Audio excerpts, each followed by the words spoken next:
How to put digital creator on Facebook profile. Hello guys, welcome back to my channel. Now in this video I'm going to show you how you can put digital creator on your Facebook profile. Now we will go to our Facebook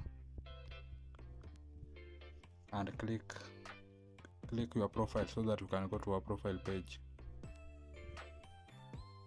Now click on these three dots on the right just next to your edit profile, and then you can see various options in this profile settings. Now check on the last option which says turn on professional mode. Click on it and then click turn on.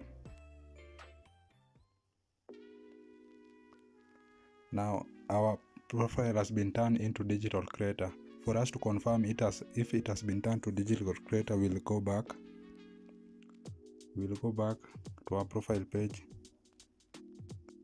and as you can see the details profile, it has been written digital creator, meaning that our profile has been changed into digital creator.